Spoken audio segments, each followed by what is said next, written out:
maybe?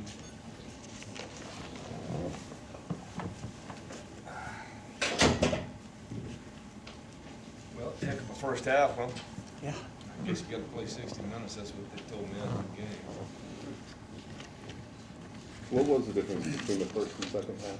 Oh, I think we wore out a little bit on defense. Couldn't get anything going offensively, and yeah, I think it's a mindset more than anything. They hit a couple plays. We had, what I always look for is we got guys in position to make tackles, and we don't make tackles, and that tells me, we probably wore down a little bit in that second half. I would think that's probably what happened. Considering how beat up your team is, especially on defense in the secondary, are you surprised that you held Houston to 7 in the first half? Yeah, I thought this defense could play like that all year, and that's kind of the way I envisioned this defense going this year. And I finally got to the point where I spent a lot more time on the defensive side of the ball, and kids played a lot better. The problem is we're so beat up that Pope was out today. We had a lot of guys out. Shaq was out. We haven't had Ajay. Half of those kids that started the season for us. We got 16 kids out with. For the season, and I've never been around a team like that. So, for what we got left, I thought the kids played hard. They played hard the whole game. They didn't go our way again, and we didn't finish it. But that's just the way it is this late in the year.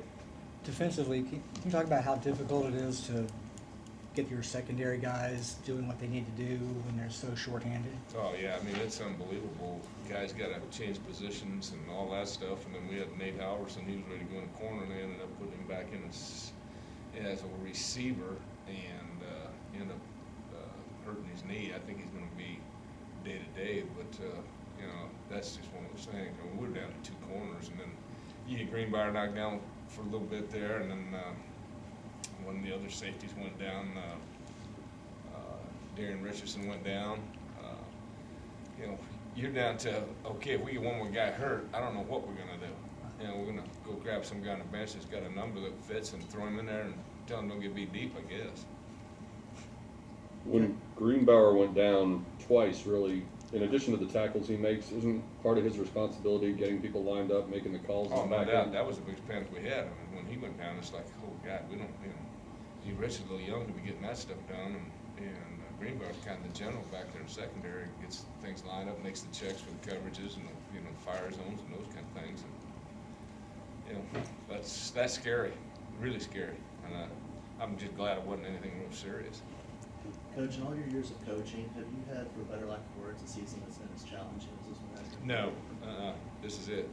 I 37 years of coaching, and it's been a challenge. I'm not going to. I'm not going to tell you this has been a bed of roses. It's get it up, play. You come out of those games, you're low. By Tuesday or Wednesday, you got to get the kids up. That's your job. Get them ready to play. One thing I am happy about this team is this team has always been ready to play. We may not finish a game and those kind of things, but from a coaching standpoint, I've had these kids ready to play emotionally, physically, every game. And it's not like, did you see those kids give up today? No. That's really easy this late in the season, just to give up and not even play. This could have been 70-0 if that would have happened. So, I'm really proud of these kids. I love these kids. A good group of kids. And we talked about it last night. Who would you rather have as a teammate?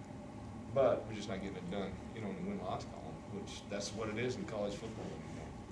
When you talk about getting these guys back up in practice in the week leading up to each game, how much of that is what you and your staff do, and how much of that is just the personality, the DNA of the guys on your team? It's a little bit of both. I'm thinking about maybe becoming a full-time cheerleader after the season. I'm pretty good at that. And either that or I'm going to be one of those motivational speakers. And maybe the corporation that hire me, I go down and give those rah-rah speeches, and they pay me $100,000 for a speech or something. I make those tapes. But no, it's been interesting. But the kids have responded. They don't get down on each other. A lot of times you have outfield problems when you go through a season like this. And we haven't had any outfield problems. You get guys in trouble with the law and all that stuff. And that was one of the things that when I took it over that I told those kids that I will not tolerate anything but a good effort, and they've responded. Is there anything specifically that you can point to on the offense that just wasn't clicking early on?